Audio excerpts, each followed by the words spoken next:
हम लोग जहाज नहीं बना पा रहे हैं, तो हम लोग क्या करेंगे, एफडीआई ला देंगे, फॉरेन डायरेक्ट इन्वेस्टमेंट। किसी से कहेंगे कि एक काम करो, तुम भारत में आओ और तुमको एफडीआई हम 50% देते हैं। तो भारत की एक सॉफ्टवेयर कंपनी है विप्रो के साथ जनरल इलेक्ट्रॉनिक्स 50-50 का क्या हो गई, पार्टनरशिप बन गई।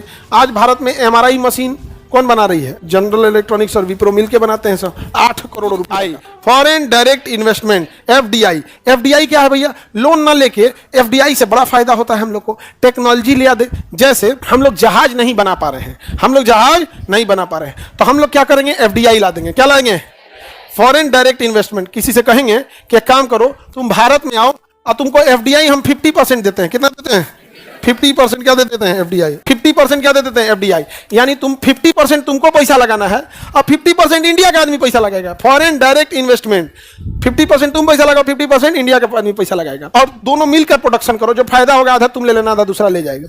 जैसे सुजुकी कंपनी आई, मारुति के साथ जुड़ गई, क्या बन गई, मारुति सुजुकी। होंडा कंपनी आई, हीरो के साथ जुड़े, हीरो होंडा। जुड़ते गया कि नहीं जुड़ते गया।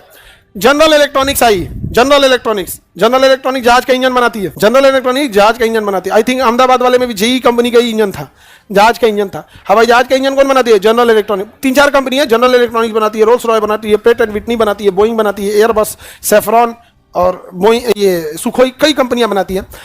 तो जनरल इलेक्ट्रॉनिक्स जब भारत में आई तो उसको भी कहा गया कि अब तो आधा इन्वेस्टमेंट भारत में कर सकते हैं। तो भारत की एक सॉफ्टवेयर कंपनी है विप्रो, क्या नाम है, विप्रो के साथ जनरल इलेक्ट्रॉनिक्स 50-50 का क्या हो गई, पार्टनरशिप बन गई। आज भारत में एमआरआई मशीन कौन बना रही है, जनरल इलेक्ट्रॉनिक्स और विप्रो मिलके बनाते हैं सर। 8 करोड़ रुपया का एमआरआई मशीन कितना का बनाता है, 8 करोड़ रुपया का बनाता है। कितना का है, का मन ठंडा गया, एक मशीन 8 करोड़ का है, और उसमें हीलियम भरा होता है। और बाई द वे अगर चूहा हुआ काट दिया, हीलियम किसी गलती से उड़ गया तो लगभग 40 से 45 लाख रुपया का हीलियम फिर भराता है उसमें। अगर थोड़ा गड़बड़ी से क्या उड़ गया, हीलियम उड़ गया, बड़ी महंगा हो जाता है। आगे बढ़े।